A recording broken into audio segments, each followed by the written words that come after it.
State. It's getting a little bit bluer over time, obviously. I think it's a blue state. But both him and Hickenlooper are voting against the closure in the sea. But there's always been this sort of like, Here we go. Here we go. I consider it purple, and Let's go. Because I'm old. But you're not getting the vanguard of like fighters, partisan fighters. And from what I've heard about this movie, we're supposed to go back to the old Bob Clampett days from like the duo of Porky Pig and Daffy Duck before Daffy Duck turned into a rival to Bugs Bunny. Gotcha. Democratic senators who are going to vote in favor of this Republican budget because bipartisanship is so important, then it would be on my list of maybe. Right. So it was supposed to be more of like a Porky Pig and Daffy Duck duo. Yes, yep. Okay. Yeah. From CNN Yeah, because you usually think of Daffy Duck like synonymous with Bugs Bunny. Yeah, it's synonymous with the rival. Yes. Democratic Senate sources I've been talking to, the biggest frustration inside the Democratic caucus isn't just because I feel like that was probably just a reaction to like Donald Duck and Mickey Mouse. Yes. Like, Yeah. It's kind of it's just funny. Yeah, Chuck Jones, rest in peace, he liked the rivalry of Daffy Duck and Bugs so much. There were multiple cartoons going up against the two. Yeah. They have a very unique dynamic. Yes. Like Daffy Duck is like it's funny because they're both each other's straight man in a way. Like they're both they're both like kind of side-eyeing the other person's ridiculousness. Here's the thing, is like, Yes. when I hear that there was no plan the week going into this, it definitely feels like Yeah, I could definitely say that the Looney Tunes, by the time the 1960s rolled around, they ended up being a shell of their former self once, Bugs Bunny's final cartoon was released in 1964, and a lot of the Looney Tunes after Bugs' initial run were into the audience alienating era, or seasonal rot, if you will. It just wasn't what it was. What did you feel like alienated the audience? I think the whole Speedy Gonzales popularity and teaming Daffy up with him, Daffy was just a plain jerk, had no redeemable qualities by the time Speedy came around. I gotcha. Yeah, they kind of really stepped in it. Definitely. you come in and say, well, we're going to cut $5 billion after you do it. What's the role of Congress? So 2 or 3 And don't get me wrong, I do like Speedy Gonzales as a Looney Tunes character, but he too wasn't the same after the 1960s. affirmative guardrail.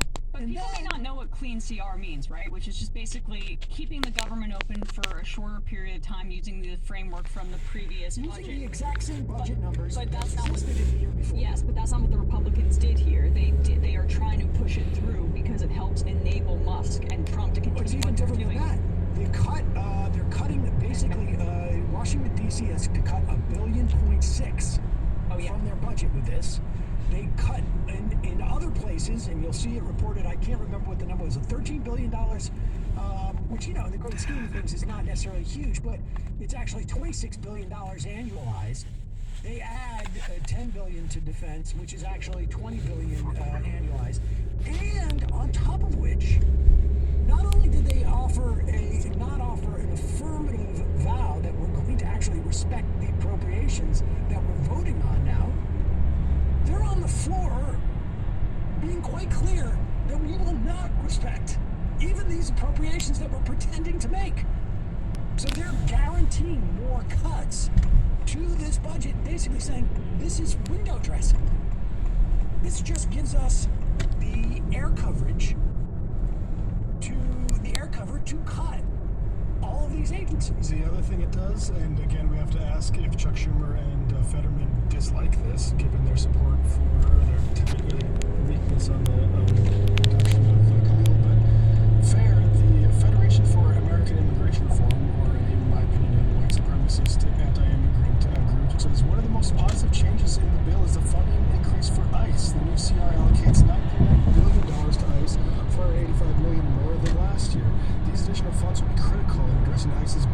shortfall in helping to carry out the Trump administration's removal efforts, ICE was facing a severe budget shortfall as President Biden left office. It's insane that this is included. I mean, that and that Schumer is backing it. But I think that they are panicked about how the market looks right now, and they're anticipating a reward from donors if they stabilize it.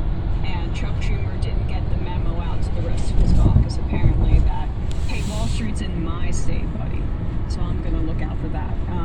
Either way, and when he claims on Chris Hayes that he's backing up the federal workers, when the literal union that represents them, the largest, as Hayes pointed out, says, we want you to oppose this continuing resolution.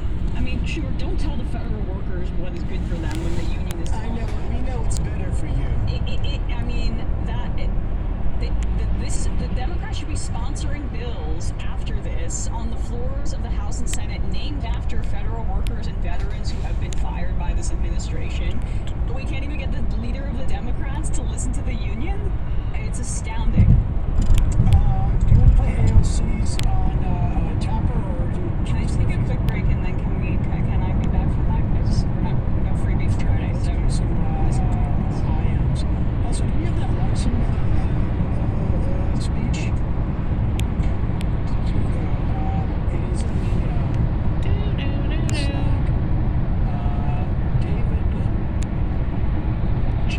Cedarista, 2011. Left voicemails for both.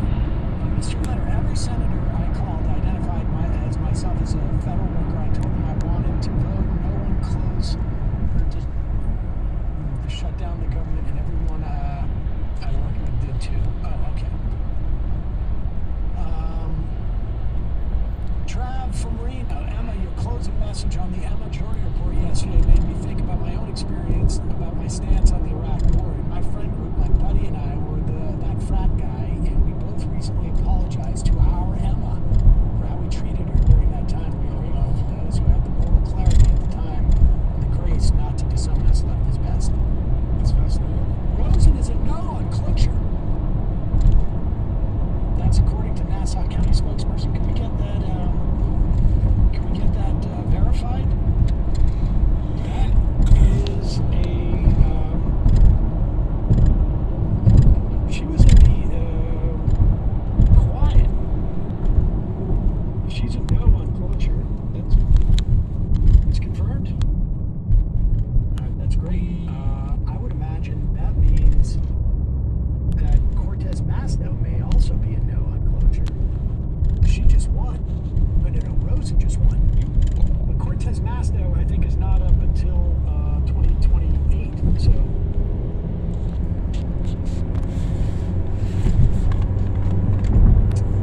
Alex from Michigan. Sam, there's a reason why terrestrial radio used to make calls on air. It's great radio. I love this live call your senator segments. Shows exactly how easy it is. That could also help kill time. So that's not why we do it. Of course not. We're doing all the time, so. MJS 16. Sam, he did have that NYT op-ed ready to go, which indicates even his initial no vote was a total no. I'm not sure what that's about. Midwestern Trench. Did you see that picture Nina Turner posted of Schumer and Trump absolute turn to account? She reposted it. I posted it. But I didn't post the date. It was just more a symbolic post of like... So Nina repost. I think that was me. I mean, not to take credit for it. Milton Apathy, Sheldon Whitehouse, a Democrat that I trust, is basically saying they had no choice but to vote for closure. I'm surprised. I was a little surprised by that too. He was also the one pushing the sort of fig leaf. We're going to vote for a 30-day continuing resolution. Like give me a break. So did you say? I heard you say Rosen's voting no. Rosen's voting no right now. On closure or the CR? Closure.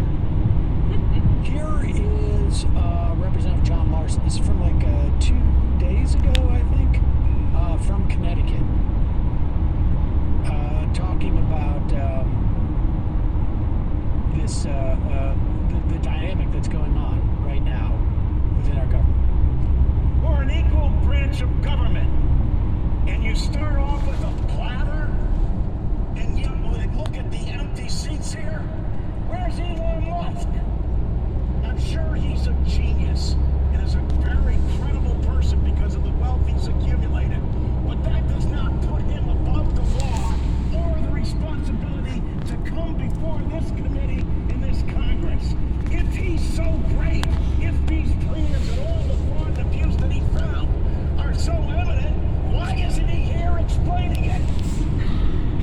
questions, sir. That's questions. He's out to privatize Social Security. He's been on television the last couple of days talking exactly about Social Security. Who isn't trying to privatize Social Security? And what he intends to do. Privatize it. The American people, some of them may have been born at night, but not last night. Yeah. Nice. There we go. Here is Chris Murphy, also from Connecticut. This is my pick for new Senate leader for the Democrats. I'm putting that out into the universe. Here he is explaining why he is voting no on cloture. So I want to tell you why I'm voting against the Republican funding bill when it comes up for a vote tomorrow. You deserve to know the stakes here. First of all, you get this. Trump has a plan, and he's implementing it to destroy our economy and our government, to create a crisis that allows him to hand our government over to his billionaire friends and to suspend our democracy. I wish that weren't true, but it is. The question then is this: does the funding bill make it easier or harder for Trump to implement that plan? Now, I judge that it makes it easier, so I can support it. The basics here are this: Republicans are in charge, right? They need Democratic votes to pass a funding bill, but they never negotiated with Democrats. They didn't even try. They wrote their own partisan bill. They filled it with all sorts of right-wing shit. This isn't a continuing resolution. It doesn't just continue last year's funding, even though the press is reporting it that way. It makes big changes to law, and they're all changes designed to make it easier for Trump to implement that plan to destroy our country. For instance, it makes massive cuts to housing programs, to Social Security, to programs for health care for working families. That paves the way for Musk to advance his illegal assault on those government services. It gives Trump planning and spending powers. For instance, the ability to start new military programs that haven't even been authorized by Congress. At this moment of the crisis, that sounds like a really dangerous thing to do. And it takes key guardrails right out of presidential spending authority that allows Musk to more easily move money from one account to the other. Now listen, Trump and Musk are going to keep acting illegally no matter what this funding bill says. Whether we stop them, that's going to be up to the courts and up to our ability to mobilize people all over the country against their agenda, which is deeply, deeply unpopular. But by passing a bill that makes their plan easier to implement, Democrats risk putting a kind of bipartisan veneer of endorsement on their campaign to give our government to the billionaires and to destroy the rule of law. And I just won't be part of that.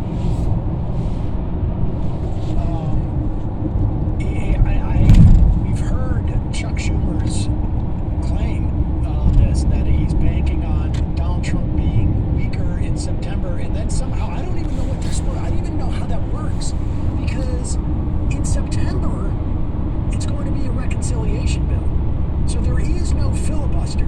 So in other words, the Republicans will need no Democratic votes to do anything.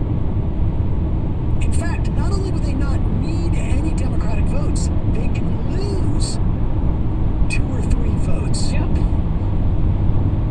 This is the leverage really, point. like, the idea of a Republican senator voting against a Republican budget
power to cut health care, to cut funding for Washington, D.C., and formalizes Elon Musk's illegal takeover of our budget and federal government, you know, step down, hashtag step down Schumer. 11 people arrested in Schumer's office. Yep. Sunrise. Good job. Great job. Here is AOC on Jake Tapper's program last night, and she's making the case against, for the Senate to reject, to say no on cloture, essentially block the Republican budget bill, and well, listen to this. The Democratic Congresswoman Alexandria Ocasio-Cortez of New York joins me now in the studio. Congresswoman, thanks so much for being here. So on social media, you've been urging people to call their senators, tell them to vote no on cloture, which allows the bill to go forward for a vote of just a simple majority. Absolutely, and that is why House Democrats have laid out a plan, as well as several Senate Democrats laid out a plan to keep government open for another 30 days as Republicans negotiate a deal with Democrats in order to have an extended government funding bill. But the House would have to come back in the session, right? But House Democrats are in town. We're afraid of working. Is that the problem here? That the idea that, God forbid, members of Congress have to fly back and do their jobs? Genuinely, come on. So Chuck Schumer, I guess, the Senate Democratic leader, your Pause it senator, for a second. I said, just want you to contemplate, let's just stay here. Jake Tapper's actually, bringing up,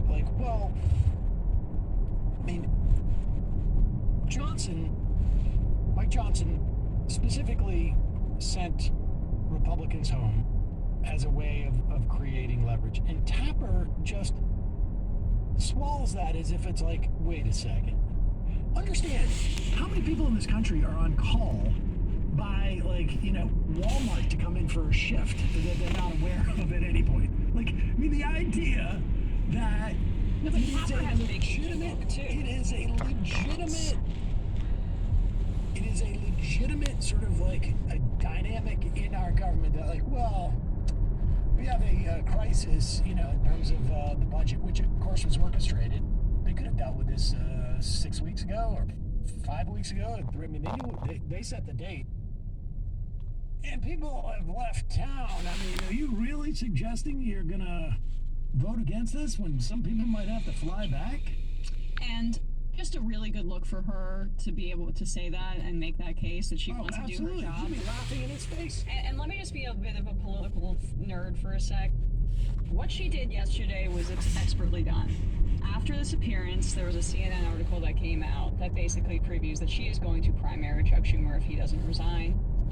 And we've been wondering what she's setting herself up for. Is she going to try to run for president? It seems clear she's going to try to run for Senate. And what was included in that article, from the donors, and they throw them under the bus. So she's developing a political kind of, she's getting the backing of her House colleagues in this effort. And this was coordinated yesterday. Evans says on the IM, 2 senators called. Seriously easier than I thought. Just left a message. Very easy to do. Let's continue. Chuck Schumer, I guess, the Senate Democratic leader, your senator, said at this meeting that he is going to vote for cloture. He is going to vote to allow there to be a simple majority vote. You think that's wrong? I believe that's a tremendous mistake. Yeah. Why? I think, first and foremost, the American people, if anyone has held a town hall or has seen what has been happening in town halls, American people, whether they are Republicans, Independents, Democrats, are up in arms about Elon Musk and the actual gutting of federal agencies across the board. This continuing resolution codifies much of this chaos that Elon Musk is wreaking havoc on the federal government. It codifies many of those changes. It sacrifices and completely eliminates congressional authority in order to review these impulsive Trump tariffs that he's switching on and off. And on top of that, for folks who are concerned about effectiveness in government, this Republican extreme spending bill removes all of the guardrails and all of the accountability measures to ensure that money is being spent in the way that Congress has directed for it to be spent. This turns the federal government into into a slush fund for Donald Trump and Elon Musk. It sacrifices congressional authority, and it is deeply partisan. And so to me, it is almost unthinkable why Senate Democrats would vote to hand the few pieces of leverage that we have away for free when we've been sent here to protect Social Security, protect Medicaid, and protect Medicare. Should also add, in this bill, there is a provision that would prevent Republicans from having to vote on Trump's tariffs. Oh, she says that later in an interview. She brings that up, yeah. Do we have it? You want to play it? I'm not sure if I included any transcripts. I see. It's okay. There would have been an obligation for the Republicans to sign off on these tariffs. Yeah. So the Republicans know this is a way to basically disarm any potential sort of like vote that they have to take that might be damaging to them in 2026. I mean, it's just fascinating to see how much Chuck Schumer is giving away, politically speaking. Did you hear, this is just, I thought you'd appreciate this. She said the Republican extreme spending bill. Another Democrat would have come out and called it MAGA, Trumpy. She was so. She understands who she's going to have to invested. run against. Yeah, well, I mean, I get it, but like, she's also just a very disciplined interview, and like, what goes on message the entire time. Do we have that second part where she's asked explicitly about the Schumer primary? Do you want to play that? Yeah. Yeah. People should watch this whole interview if they get a chance. It's like very juicy. The job Democratic leaders are doing, not just Senate Democratic leaders, but also Huckabee Jeffries, the Democratic leader in the House. Seen that result in the House. I think it's time that we see similar results in the Senate. Would you, what do you think of the job that Chuck Schumer's doing? Would you ever challenge him, do you think? I think that what we need right now is a united Senate Democratic caucus that can stand up for this country and not vote for cloture and not vote for this bill. And I think that the strength that we have is in this moment. Reconciliation and all of these, Republicans do not need Democratic votes for that. They need it for this. And so the strength of our leadership in this moment is going to demonstrate the strength of our caucus. And I cannot urge enough how bad of an idea it is to empower and enable Donald Trump and Elon Musk in this moment. It is dangerous and it is reckless. Well, you just talked about the strength of your leadership. Chuck Schumer just said that he's going to vote for cloture. Not only the Democrats can do it, but he's going to participate in it. Does that mean that you think he's a weak Senate leader? I think that that would be a mistake. But we have time between now and tomorrow, and I hope that individuals that are considering that reconsider it. I genuinely do. I don't think it's what New Yorkers want. I don't think it's what the country wants. This is genuinely not about Democrats or Republicans. This is about deep cuts to Social Security, Medicare, Medicaid. This is about the evisceration of the federal government. This is about codifying the looting that is happening at the behest of Elon Musk in order to pay for his tax breaks for billionaires. And we have a responsibility to stand up for it. That is why people elected us, and that is our responsibility to them right now. All right. Just looking, Jake Sherman, Politico? Punchbowl. Punchbowl. Question for Leader Jeffries. Is it time for new leadership in the Senate? What do you think Jeffries says? I don't think it's time to have that argument right now, but I do think that many members are very happy. Okay, I'm not looking at the screen, that's my guess. Here's his next question.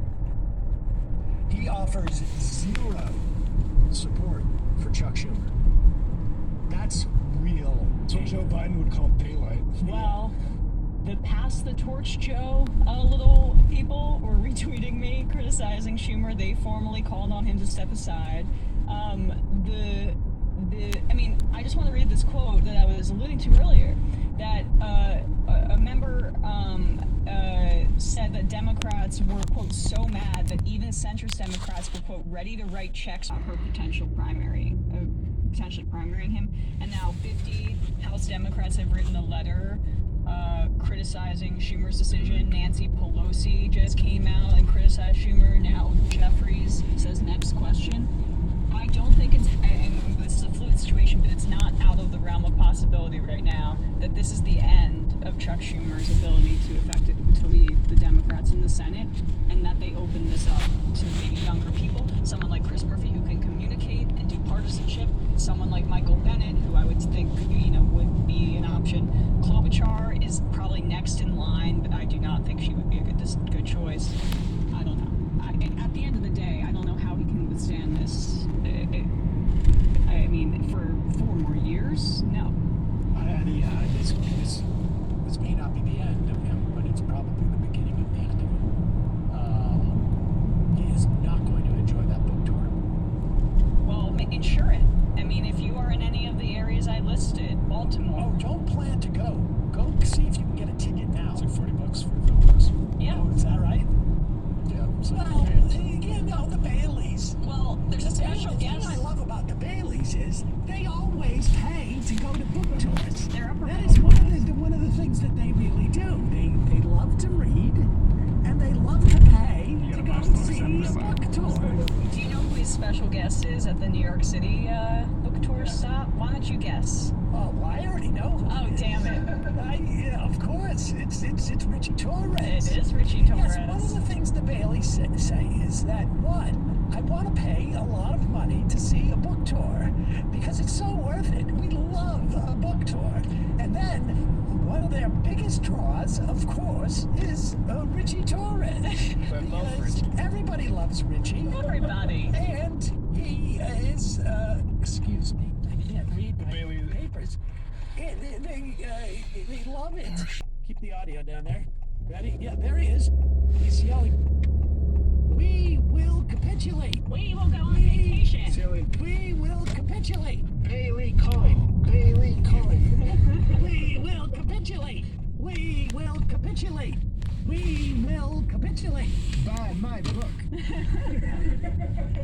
Buy my book. Buy my book. God. Oh, I gotta take a break. I gotta walk away now. Buy my book. Oh, God, that freeze frame. Look at him. Look at him. Look at him. Oh, my God.